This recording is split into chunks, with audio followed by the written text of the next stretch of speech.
ಕೋಲಾರ ಜಿಲ್ಲೆಗೆ ತಪ್ಪಿದ ಸಚಿವ ಸ್ಥಾನ ಬೆಂಬಲಿಗರು ಈಗ ಆಕ್ರೋಶ ಹೊರಹಾಕ್ತಿದ್ದಾರೆ.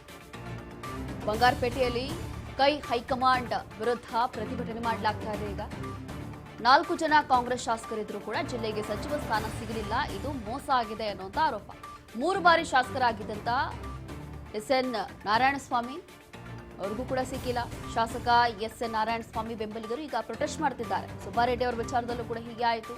ಅವರು ಕೂಡ 3 ಬಾರಿ ಶಾಸಕರಾಗಿದ್ರು, ಆದರೆ ಸಚಿವ ಸ್ಥಾನ ಸಿಗಲಿಲ್ಲ. ಹಾಗಾಗಿ ಈಗ ಅವರ ಬೆಂಬಲಿಗರು ಪ್ರೊಟೆಸ್ಟ್ಗೆ ಮುಂದಾಗ್ತಿದ್ದಾರೆ. ಬಂಗಾರಪೇಟೆ ಅಂಬೇಡ್ಕರ್ ಪ್ರತಿಮೆ ಎದುರು ರಸ್ತೆ ತಡೆದು ಪ್ರತಿಭಟನೆ ಮಾಡ್ತಿದ್ದಾರೆ. ಸಚಿವ ಸ್ಥಾನ ಕೊಟ್ಟಿಲ್ಲ ಅಂತಂದ್ರೆ 7 ಶಾಸಕರು ರಾಜೀನಾಮೆ ನೀಡುವಂತೆ ಒತ್ತಾಯ ಈಗ ಮಾಡಲಾಗ್ತಾ ಇದೆ. ಹೀಗೆ ಈಗ ಸದ್ಯಕ್ಕೆ ಶಾಸಕರೆಲ್ಲರೂ ಕೂಡ ಅಂತಂದ್ರೆ ಯಾರೆಲ್ಲ ಆಕಾಂಕ್ಷಿಗಳಿದ್ರು, ನಾವು ಕೂಡ ಸಚಿವ ಆಕಾಂಕ್ಷಿಗಳು ಅಂತ ಹೇಳಿ 2 ರಿಂದ 3 ಬಾರಿ ಶಾಸಕರಾಗಿರ್ತೀವಿ. ಶಾಸಕರಾಗಿ ತಮ್ಮ ಕ್ಷೇತ್ರಕ್ಕೋಸ್ಕರ ಏನು ಕೆಲಸ ಮಾಡಬೇಕು, ಜನರ ಪರವಾಗಿ ಏನು ಕೆಲಸ ಮಾಡಬೇಕು, ಅಥವಾ ಪಕ್ಷಕ್ಕೋಸ್ಕರ ಏನು ಅತಿ ನಿಷ್ಠೆಯಿಂದ ಕೆಲಸ ಮಾಡಬೇಕು ಅದೆಲ್ಲವೂ ಕೂಡ ಮಾಡಿರ್ತೀವಿ. ಆದರೆ ಕೊನೆ ಕ್ಷಣದಲ್ಲಿ ಈ ರೀತಿಯಾಗಿ ಗೋಲ್ಮಾಲ್ ಮಾಡೋದು ಅಥವಾ ಸಚಿವ ಸ್ಥಾನ ಕೊಡೋದಿಲ್ಲ ಅಂತ ಹೇಳಿ ಕ್ಲಾರಿಟಿ ಕೊಡೋದಿಲ್ಲ. ಎಲ್ಲೋ ಒಂದು ರೀತಿಯಾಗಿ ಎಲ್ಲರೂ ಕೂಡ ನಿರೀಕ್ಷೆ ಇಟ್ಕೊಂಡಿರ್ತಾರೆ, ಎಲ್ಲರೂ ಕೂಡ ಆಸೆ ಇಟ್ಕೊಂಡಿರ್ತಾರೆ. ಆದರೆ ಸಚಿವ ಸ್ಥಾನ ಕೈ ತಪ್ಪೋಯ್ತು. ಹಾಗಾಗಿ ಇಷ್ಟು ಬಾರಿ ಶಾಸಕರಾಗಿ ಕ್ಷೇತ್ರಕ್ಕೋಸ್ಕರ ಇಷ್ಟೊಂದು ಅಭಿವೃದ್ಧಿ ಮಾಡಿ ಕೂಡ ಪ್ರಯೋಜನ ಏನು ಅನ್ನುವಂಥ ಒಂದು ಆಕ್ರೋಶ.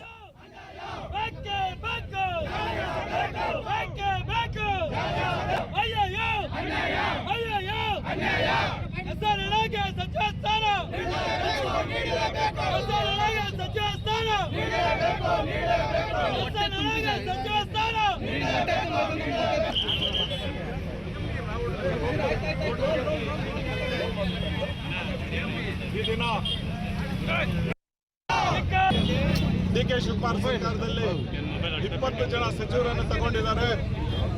ಅದರಲ್ಲಿ ನಮ್ಮ ಕೋಲಾರ ಜಿಲ್ಲೆಗೆ ಅನ್ಯಾಯ ಆಗಿದೆ. ಅದರಲ್ಲೂ ನಮ್ಮ ಬಂಗಾರಪೇಟೆ ಶಾಸಕರು 3 ಬಾರಿ ಶಾಸಕರಾಗಿ ಆಯ್ಕೆಯಾಗಿ ಈ ಜಿಲ್ಲೆಯ ಒಂದು ಉನ್ನತ ಸ್ಥಾನದಲ್ಲಿ ಶಾಸಕರಾಗಿ ಕೆಲಸ ಮಾಡ್ತಾ ಇದ್ದಾರೆ. ಅವರಿಗೆ ಇವತ್ತು ಅನ್ಯಾಯ ಆಗಿರೋದರ ವಿರುದ್ಧವಾಗಿ ನಾವು ಇವತ್ತು ಈ ಪ್ರತಿಭಟನೆಯನ್ನು ಹಮ್ಮಿಕೊಂಡಿದ್ದೀವಿ.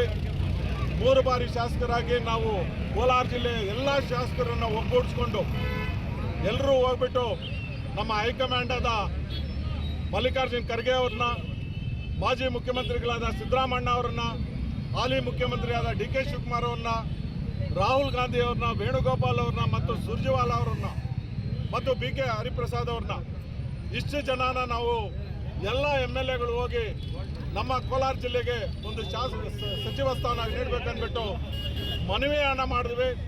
ಅದರಲ್ಲೂ ಹಿರಿಯರು ಎಸ್.ಎನ್. ನಾರಾಯಣಸ್ವಾಮಿ ಅವರು 3 ಬಾರಿ ಗೆದ್ದಿದ್ದಾರೆ, ಅವರಿಗೆ ಕೊಡಬೇಕಂದ್ಬಿಟ್ಟು ಮನವಿಯನ್ನು ಮಾಡಿದ್ವಿ.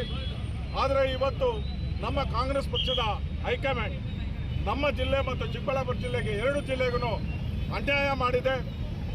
ಕಳೆದ ಸಿದ್ದರಾಮಯ್ಯ ಸರ್ಕಾರದಲ್ಲಿ 2.5 ವರ್ಷದಲ್ಲಿನೂ ನಮ್ಮ ಕೋಲಾರ ಜಿಲ್ಲೆಗೆ ಒಂದು ಪ್ರಾತಿನಿಧ್ಯವನ್ನು ಕೊಟ್ಟಿಲ್ಲ. ಅದೇ ರೀತಿಯಾಗಿ ಇವತ್ತು ನಮ್ಮ ಡಿ.ಕೆ. ಶಿವಕುಮಾರ್ ಸರ್ಕಾರದಲ್ಲಿನೂ ಪ್ರಾತಿನಿಧ್ಯ ಕೊಟ್ಟಿಲ್ಲ. ಅದರ ವಿರುದ್ಧವಾಗಿ ನಾವು ಇವತ್ತು ಹೋರಾಟವನ್ನು ಮಾಡ್ತಾ ಇದ್ದೀವಿ. ನಮ್ಮ ಶಾಸಕರನ್ನು ಒಗ್ಗೂಡಿಸಿ